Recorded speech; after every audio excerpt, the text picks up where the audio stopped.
بسم اللہ الرحمن الرحیم۔ شروع اللہ کے نام سے جو بڑا مہربان نہایت رحم والا ہے۔ ليس البر أن تولوا وجوهكم قبل المشرق والمغرب ولكن البر من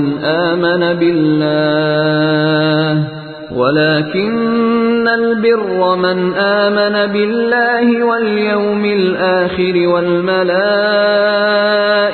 والكتاب والنبيين وآتى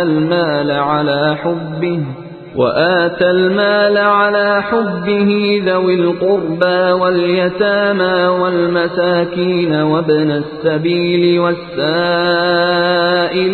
وفي الرقاب وأقام الصلاة وآتى الزكاة والموفون بعهدهم إذا عاهدوا والصابرين في البأساء والضراء وحين البأس أولئك الذين صدقوا وأولئك هم المتقون۔ ساری اچھائی مشرق و مغرب کی طرف منہ کرنے میں ہی نہیں بلکہ حقیقتاً اچھا وہ شخص ہے جو اللہ تعالیٰ پر، قیامت کے دن پر، فرشتوں پر، کتاب اللہ پر اور نبیوں پر ایمان رکھنے والا ہو، جو مال سے محبت کرنے کے باوجود قرابت داروں، یتیموں، مسکینوں، مسافروں اور سوال کرنے والے کو دے، غلاموں کو آزاد کرے، نماز کی پابندی اور زکوٰۃ کی ادائیگی کرے، جب وعدہ کرے تب اسے پورا کرے، تنگ دستی، دکھ درد اور لڑائی کے وقت صبر کرے۔ یہی سچے لوگ ہیں اور یہی پرہیزگار ہیں۔ يا أيها الذين آمنوا كتب عليكم القصاص في القتلى الحر بالحر والعبد بالعبد والأنثى بالأنثى فمن عفي له من أخيه شيء فاتباع بالمعروف وأداء إليه بإحسان ذلك تخفيف من ربكم ورحمة فمن اعتدى بعد ذلك فله عذاب أليم۔ اے ایمان والو، تم پر مقتولوں کا قصاص لینا فرض کیا گیا ہے، آزاد کے بدلے، غلام کے بدلے، عورت کے بدلے، ہاں جس کسی کو اس کے بھائی کی طرف سے کچھ معافی دے دی جائے اسے بھلائی کی اتباع کرنی چاہیے اور آسانی کے ساتھ دیت ادا کرنی چاہیے، تمہارے رب کی طرف سے یہ تخفیف اور رحمت ہے۔ اس کے بعد بھی جو سرکشی کرے اسے دردناک عذاب ہوگا۔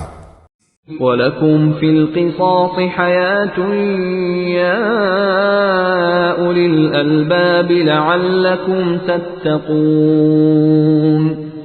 عقل مندو، قصاص میں تمہارے لیے زندگی ہے، اس باعث تم قتل ناحق سے رکو گے۔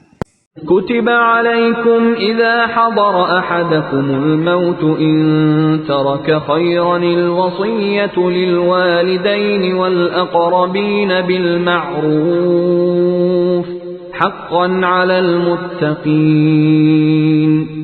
تم پر فرض کر دیا گیا ہے کہ جب تم میں سے کوئی مرنے لگے اور مال چھوڑ جاتا ہو تو اپنے ماں باپ اور قرابت داروں کے لیے اچھائی کے ساتھ وصیت کر جائے، پرہیزگاروں پر یہ حق اور ثابت ہے۔ فمن بدله بعدما سمعه فإنما إثمه على الذين يبدلونه إن الله سميع عليم۔ اب جو شخص اسے سننے کے بعد بدل دے اس کا گناہ بدلنے والے پر ہی ہوگا، واقعی اللہ تعالیٰ سننے والا اور جاننے والا ہے۔ فمن خاف من موص جنفا أو إثما فأصلح بينهم فلا إثم عليه إن الله غفور رحيم۔ ہاں، جو شخص وصیت کرنے والے کی جانبداری یا گناہ کی وصیت کر دینے سے ڈرے پس وہ ان میں آپس میں اصلاح کرا دے تو اس پر کوئی گناہ نہیں، اللہ تعالیٰ بخشنے والا مہربان ہے۔